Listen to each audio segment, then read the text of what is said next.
Even if we survive this week's frigid temperatures, the question remains, how long can we endure the hyperactive weather reports that come in with the season?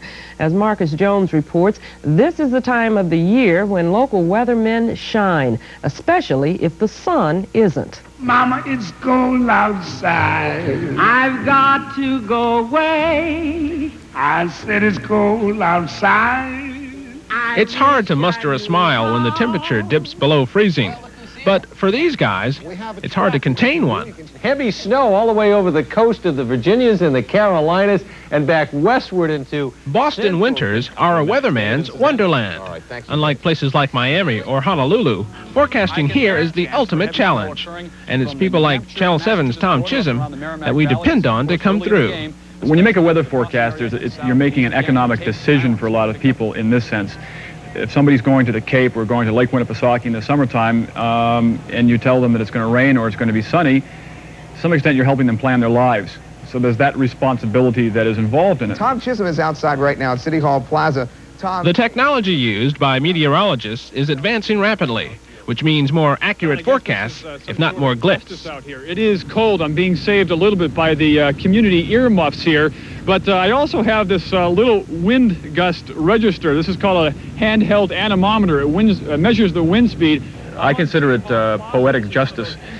You know, if you forecast below zero cold, I suppose you should be out in it. And television is a visual medium, and I think it's good to put us out. Well, who comes up with those concepts? Go out, you know, Tom, go out and stand in Government Center with this little device. They usually will say, a producer will usually say, think in terms of this general category, and then it's us to be, we have to be creative with it. Meteorologists have to walk a thin line between showmen and weather scientists. If they're too cute, they get flack. And we have a lot of heavy fluff, not flush. This is fluff I'm talking about. I don't know what the other thing I was talking about.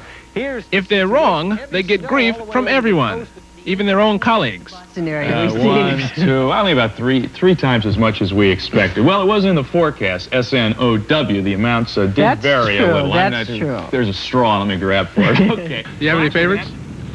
Favorites? None particularly, as long as they try to get the weather as accurate as possible. Do they do that? On a scale of 1 to 10, I'd say 9 out of 10 times they get it wrong. You watched the weathercast today? Oh, yeah. It said something about snow tomorrow, so I ran down to buy a pair of boots, just in case. How reliable is that? Do you plan your daily activity based on what they say? Not at all. I sort of feel like if it doesn't have to be said, don't say it, and that includes sort of guesswork. If you have to guess, just don't commit yourself.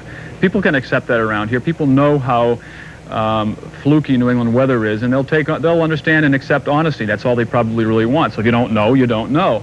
But at the same time, it's a challenge to want to commit as early as you can to what's going to happen.